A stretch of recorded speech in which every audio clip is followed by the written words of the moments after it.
Buat Anda yang misalnya udah berusia, Anda pengen tampil lebih muda, warna-warna dari Puma itu biasanya mentereng dan itu membuat tampilan Anda semakin menarik dan terkesan lebih muda lagi.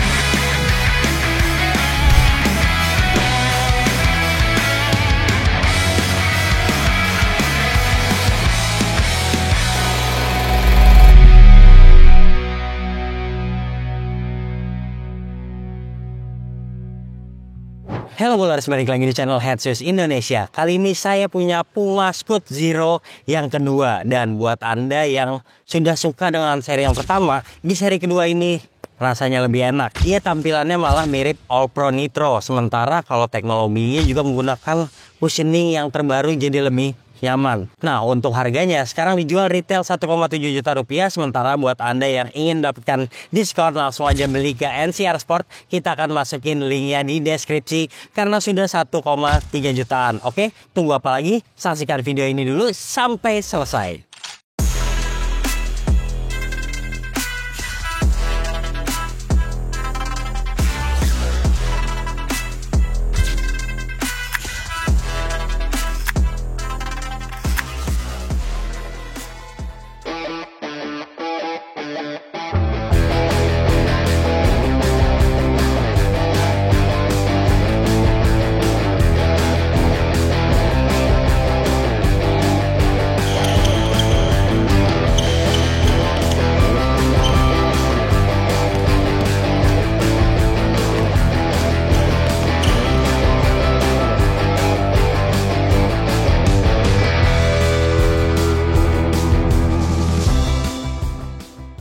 Oke, kayak biasa kita bahas boxnya dulu dan ini menarik banget ya. Ada S-nya di sini, logo Puma. Terus ada tulisan Zero-nya di sini, Zero 2. Kita buka seperti ini. Emang Puma tuh pasarnya anak-anak muda, jadi makanya mulai dari boxnya udah dibuat seceria mungkin. Di belakang ada sizingnya, tapi saya masih ingat kalau yang seri pertama yang kita review itu colorway-nya Cheetos dan itu menarik banget packagingnya. Sementara yang ini lebih elegan, lebih simple dan menurut saya tetap keren sih. Sekarang kita bahas sepatunya. Di sini ada tulisan Zeros, kemudian di bagian lidah juga masih ada tulisan yang sama. Dan kita lihat nih di sini ada nomor punggungnya 00, di bawah ada Scoot Henderson logonya. Dan gak lupa ada kalimat motivasi seperti ini. Di depan tetap ada huruf S, di belakang juga sama dan ada S dan logo Puma seperti ini. Oke, kalau dilihat dari potongannya benar-benar mirip All Pro Nitro ketimbang seri yang pertama. Tapi tentunya ke depan banyak colorway menarik yang lainnya dan ini keren sih sepatunya. Nilainya secara keseluruhan 8,8 dari 10.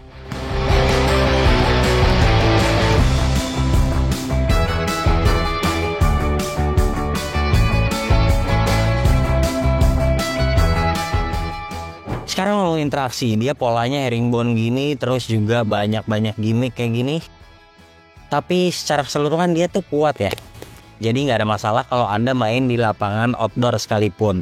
Nah, terus kalau ngomongin transisi, ini bukanlah sepatu yang menurut saya enak dibuat lari-larian. Karena sebenarnya ini agak flat di bagian tengah sini, dan di bagian belakang sama kayak All Pro Nitro bentuknya agak melengkung tapi nggak terlalu over. Jadi menurut saya ini kurang menarik untuk lari-larian. Ya memang disesuaikan dengan gaya main Scoot Henderson yang tidak terlalu banyak bodek. Ini juga nggak ada trigger untuk menunjang dan dia cukup lebar aja kayak gini untuk menapak dengan sempurna. Secara keseluruhan untuk traksi saya suka sih. Ketimbang seri sebelumnya ini banyak improvement dan patut diapresiasi, jadi nilainya lebih tinggi 8,5 dari 10.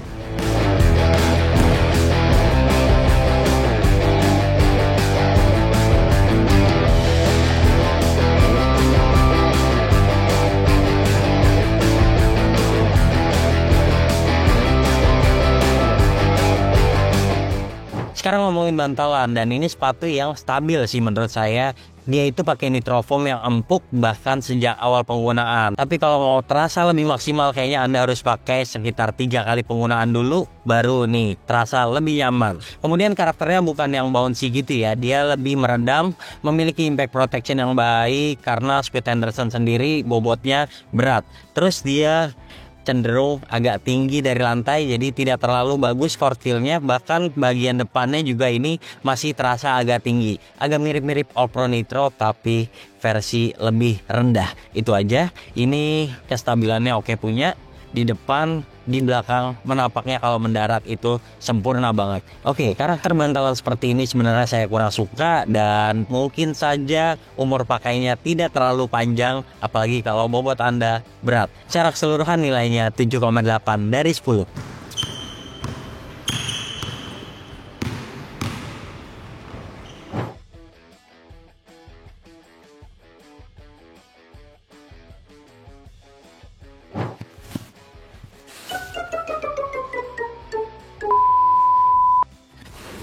Nah, buat yang tertarik membeli sepatu ini, kalian bisa lakukan downsize untuk yang kakinya ramping ataupun yang regular, karena sepatunya cukup lebar dan masukin kakinya ke dalam sepatu gampang. Tapi kalau yang kakinya lebar, kayaknya true to size nggak ada masalah.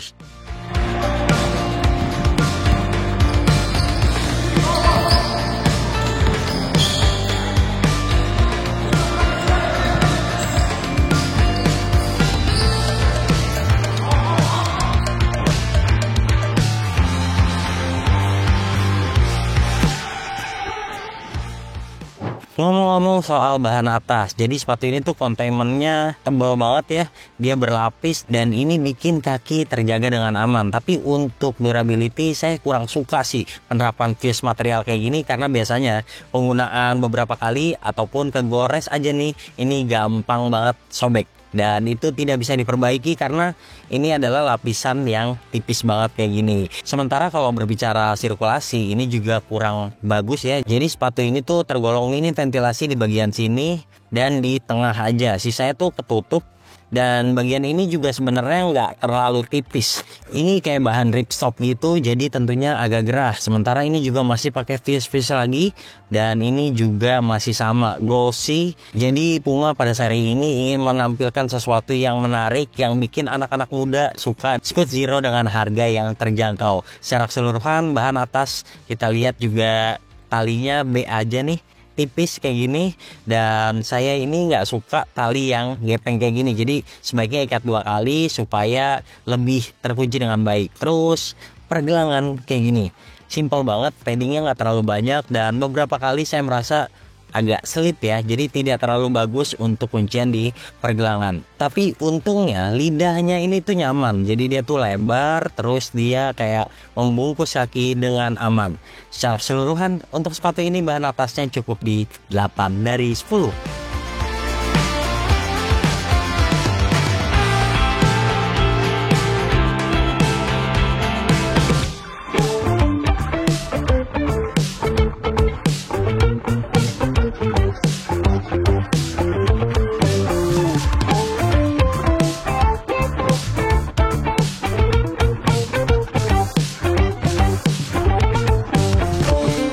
Yang terakhir tentu kita bakalan bahas kunciannya. Nah, saya lagi pakai Kyrie 2 nih. Terus saya langsung cobain ini 2 kali.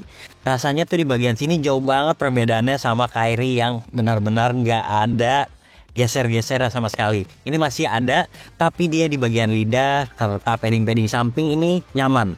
Jadi sepatu ini juga karakternya agak lebar, sehingga sebagian besar orang Indonesia tentu akan cocok menggunakan sepatu ini. Cuma yang menjadi catatan adalah Puma kan sizingnya beda ya. Anda harus cermati sentimeternya.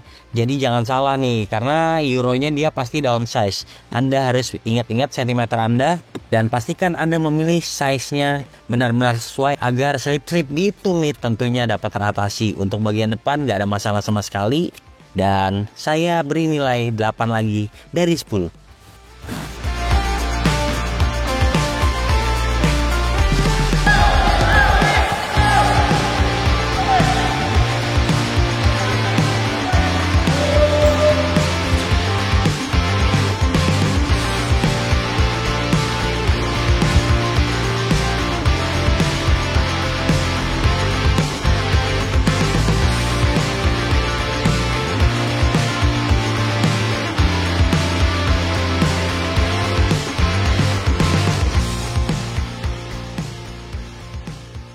Nah, secara keseluruhan Scoot Zero ini sepatu yang menengah, artinya bukan yang bagus banget, bukan yang jelek banget juga. Terus harganya juga bersaing 1 jutaan, yang artinya sepatu ini worth it banget karena dia punya teknologi yang bagus, dia juga empuk, dan buat Anda yang misalnya udah berusia, Anda pengen tampil lebih muda, warna-warna dari Puma itu biasanya mentereng dan itu membuat tampilan Anda semakin menarik dan terkesan lebih muda lagi. Tapi kalau buat anak-anak muda, Puma biasanya juga menjadi andalan karena colorway-nya, apalagi banyak banget kolaborasi dan juga harganya biasanya cepet diskon. Nah, kayak sekarang udah diskon di NCR, jadi Anda langsung klik link yang ada di deskripsi. Lantas bagaimana penilaian dari sepatu ini? Kami berikan nilai 8,2 dari 10. Oke, jika Anda suka video ini jangan lupa klik like, subscribe, serta tulisan komen di kolom komentar. Dan tentunya sampai jumpa di video kami selanjutnya. Bye-bye.